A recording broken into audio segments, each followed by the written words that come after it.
aside from not discharging the material continuously, is that we can consume less dry matter. We are using sawdust as a dry matter now. That's because you don't have to shred it, no? Because it's already in finer, it's already made out of finer particles. The problem with sawdust, and the dry matter you use sawdust. The problem with sawdust is that we don't have big supply. Maybe in Isabela, Santiago, marami. yes, but sooner or later it will be gone. Yes. As Santiago becomes developed, you lose your agricultural land for development. You have dwindling supply of raw material for composting. So this one consumes less. The standard consumption of sawdust is around 33% of the total material. Sir, yung ano, yung galing sa bigas, anong pangalan It niya? cannot Ipa? absorb. No, Hindi it cannot pwede. absorb moisture. Oh, But so sawdust it pa has talaga. a lot of potassium. So you can increase your potassium level, your NPK value, the fertilizer value or quality because of the IPA. Normally they carbonize it and add, but it has no technical value in addressing moisture level. While sawdust, especially those coming from coconut, can absorb as much as 600% of its body weight. So malakas ang absorption level. Kaya you are able to consume less. Unfortunately, even with that ability, the DOST bioreactor still recommends 33%. Right now, we started with 20% consumption, dosage. Dito na. But we expect we can reduce it further to 10%, the better. And that means that you have more space inside for slaughterhouses. By the way, in the Philippines, the conventional method of treating slaughterhouse waste is still anaerobic digestion or biogas production. And normally, in various municipalities and cities, it is the LGU that operates. If the LGU operates the facility, DNR will be very lax in regulating the emission level of either wastewater or odor or whatever by the local government unit. Because you have to pass through the secretary of the DILG, and if that is the case, then you have to write your secretary to complain. Okay. So in general, the situation for regulating the operation of slaughterhouse waste is lax. But in the future, it could be different because if you study the behavior of DNR after the EDSA revolution, they tend to be more stringent in terms of environmental regulation. They follow the standard of the developed countries. Sometimes even to the point that it is becoming unreasonable. Because with the regulation, they don't have ready solution to the problem. They just want this. But they don't have ready answers on how the operators can comply. No? So I expect that the use of anaerobic digestion will have a hard time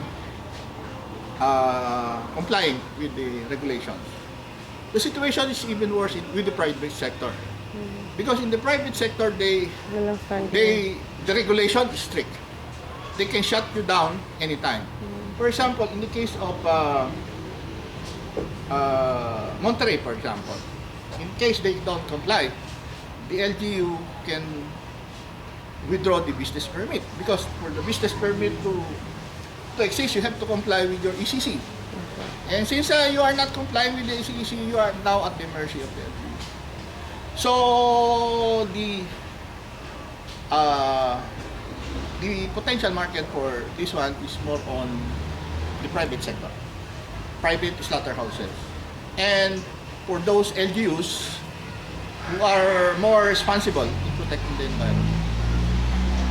So you have to balance between the amount of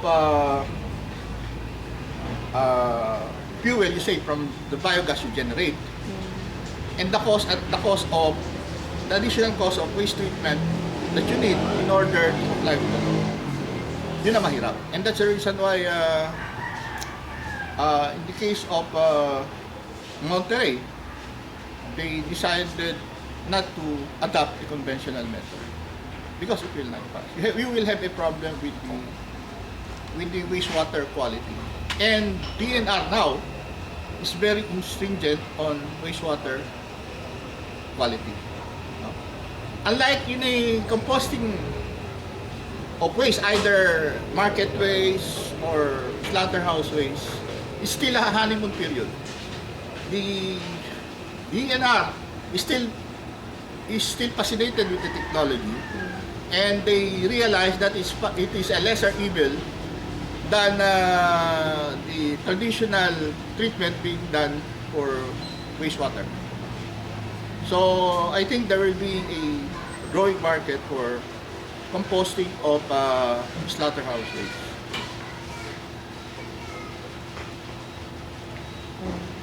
Ano pa, sir? Now, so if you're operating in a population center, sometimes your sawdust requirement will be even higher. In their case, it's I think 70% or double than what UST has prescribed, because the neighborhood is complaining. But when we added the solution plus, it's not a problem. So provided we have the necessary emergency precaution to provide aeration. Oo, sir. So in this case, if you operate at high capacity, at the rated capacity, your loading can be by batch, one time, or graduated in several tranches. While in the case of the stirred tank bioreactor, since it's a continuous system, you have to add per hour regularly. Otherwise, the machine will be choked. In the case of this machine now, their capacity, they are operating way below the capacity. Maybe they are only operating sometimes 100 kilos a day, but this one was designed for 500. Ito po, 500. 500 per day. 500 kilos per day. Yes. So we can load it without. Their present practice now is they mix it outside, the material, the sawdust, and the slaughterhouse waste. Then they charge inside the UST reactor. But in this case, my advice is they put inside the slaughterhouse waste in big container. Then you put your soda, so you avoid mixing outside. So this one is less messy Oo nga. and less labor intensive. And the composting efficiency is higher here than this one, because here those that are discharged earlier, those materials outside the reactor will be composted slowly. While here, since it is you have continuous mixing, you still have a higher rate of composting. So you have a better performance inside it, provided you do it properly. Not all rotary composting machines are science-based.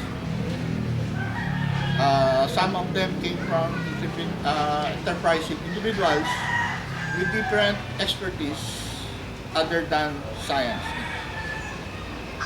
And that's the reason why there are some problems in the operation.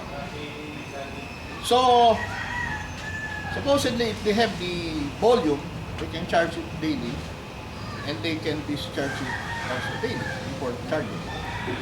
So, we will open the machine, the pin port, so that you can take a picture if you wish. But I don't know whether your camera has a protection for dust, or maybe you have a zoom. Zoom na lang. Okay. So I'm just warning you Opo. because Sige. servicing your lens is expensive. Bubuksan niya.